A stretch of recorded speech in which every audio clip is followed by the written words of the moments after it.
सबसे पहले तो बहुत बहुत शुक्रिया कि आप यहाँ आए, और उससे ज़्यादा बड़ा शुक्रिया कि हमें क्वेश्चन करने का मौका दिया। इस वक्त हमेशा जिस तरह होता है कि आगे जितनी 3-4 कतारें हैं, इसमें तकरीबन सारे बहुत पढ़े लिखे लोग बैठे होंगे, ज़्यादातर PhD डॉक्टर्स होंगे।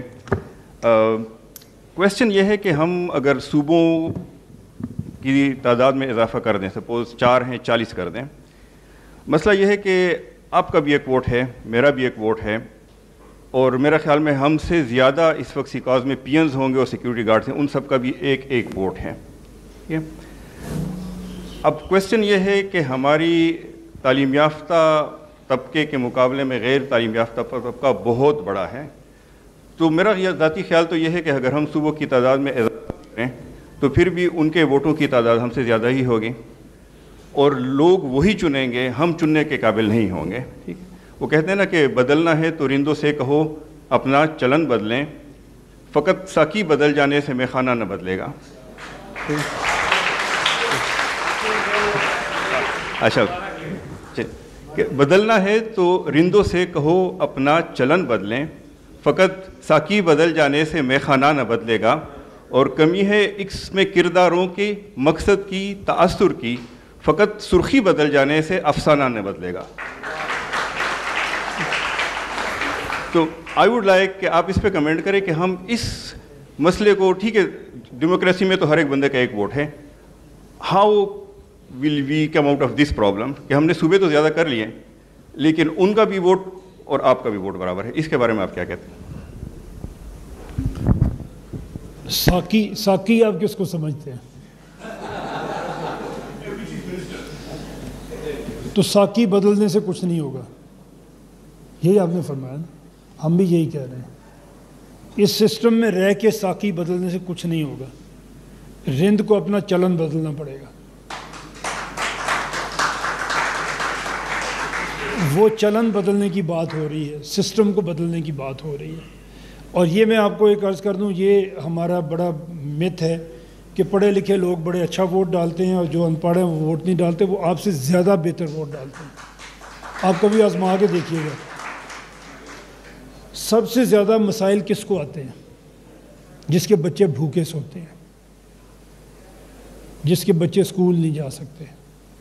हमारे लिए तो इलेक्शन शायद एक अयाशी है, छुट्टी का दिन है, मोस्टली तो हम जाते ही नहीं हैं वोट डालने। कभी इसकी एक स्टडी आप करा के देखें कि जो हम जैसे सो कॉल्ड पढ़े लिखे लोग हैं, जो अच्छे घर में AC लगा के TV देख रहे होते हैं, उनकी कितने % लोग वोट डालने के लिए जाते हैं, और आम आदमी कितने % वोट डालने के लिए जाता है? यकीन करें, उनके मसले, जिनके बच्चे भूखे सो रहे हैं, जिनके बच्चे स्कूल नहीं जा रहे, सबसे बड़ी इंसान गुजारा कर लेता है। एक गरीब आदमी अपनी ज़िंदगी गुजार लेगा सब्र के साथ, अगर उसको ये गारंटी हो कि उसका बेटा तरक्की करेगा। और सबसे बड़ी मायूसी वो है कि एक बंदा खुद भी मजदूरी कर रहा है और उसको ये पता है कि उसका बेटा भी कभी मजदूरी से ऊपर नहीं उठ सकेगा। उसके जज्बात का आप अंदाज़ा कर नहीं सकते, अनफॉर्चुनेटली हम यहाँ पे बैठ के।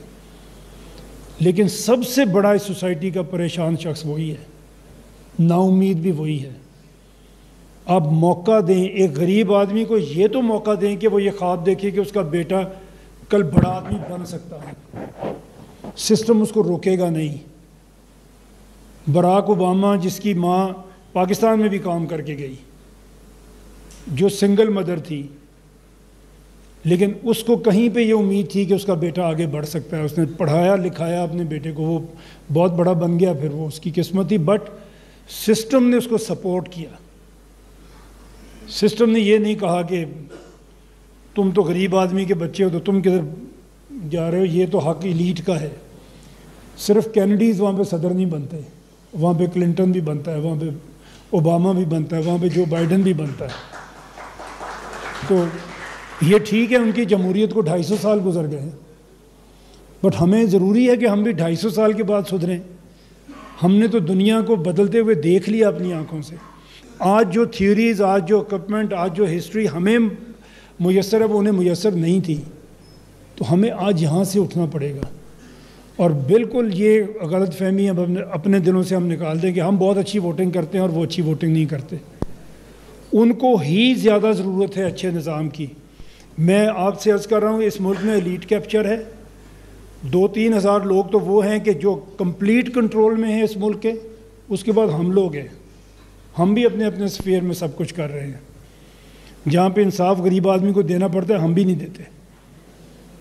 तो ये सिस्टम बदलना पड़ेगा, और ये यहीं से आपकी पॉलिटिकल लीडरशिप ये बदल सकती है। मैं आपको ये अर्ज़ करूँ कि दुनिया में बड़े से बड़ा प्रोफेसर आपको आपकी ज़िंदगी उस तरह नहीं बदल सकता जिस तरह पॉलिटिकल लीडरशिप आपकी ज़िंदगी बदल सकती है।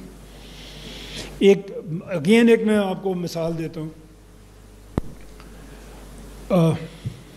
यूनाइटेड इंडिया में एक मिल्क प्लांट था इस इलाके में, बॉम्बे के इलाके में एक ही मिल्क प्लांट था उस वक्त, और सारे देहात जो इर्द गिर्द थे उनके लोग उसे मिल्क सप्लाई करते थे।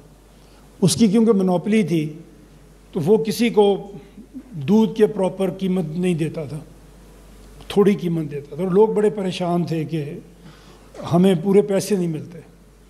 वो अपनी पॉलिटिकल पार्टी के पास गए जो उस वक्त इंडियन कांग्रेस थी। उन्होंने कहा कि हमारा ये मसला है, हमारी आप मदद करें, इससे आप बात करें मिल्क प्लांट से, ये हमें पूरे पैसे दे। उन्होंने कहा नहीं, इस तरह नहीं होगा, ये हम उससे बात करेंगे, वो आपको पूरे पैसे नहीं देगा। आप ये करें कि कुछ दिन आप उसको दूध देना बंद कर दें, गिरा दें दूध, क्योंकि दूध का और कोई यूज़ नहीं था उनके पास सिवाय मिल्क प्लांट को देने के। उन्होंने कहा आप गिरा दें, सड़कों पे गिरा दें, लेकिन आप इसको दूध ना दें। कुछ दिन तक उसको दूध नहीं मिला, तो उसकी मोनोपोली भी तो यहीं से बन रही थी। जब दूध नहीं मिला तो वो टेबल पे आया, उसने कहा आप मेरे साथ रेट तय कर लें। रेट तय हो गया, लेकिन जो उस वक्त पॉलिटिकल लीडरशिप थी उसने कहा ये काफ़ी नहीं है, ये तो आप हमेशा अभी भी इसके ग़ुलाम रहेंगे। अभी उसने रेट ठीक किया, कुछ अर्सा बाद फिर वही सूरत पैदा हो जाएगी। तो उन्होंने सजेस्ट किया फार्मर्स को कि आप एक कोऑपरेटिव बनाएं जिसमें दूध भी आपका होगा, प्लांट भी आपका होगा, और दूध और प्लांट दोनों मिल के जो मुनाफा देंगे वो आप सब में तकसीम होगा। और आज मैं आपको अर्ज़ करूं, आज वो प्लांट दुनिया का सबसे बड़ा मिल्क प्रोसेसिंग प्लांट है इंडिया में। तो ये पॉलिटिकल लीडरशिप आपके लिए कर सकती है।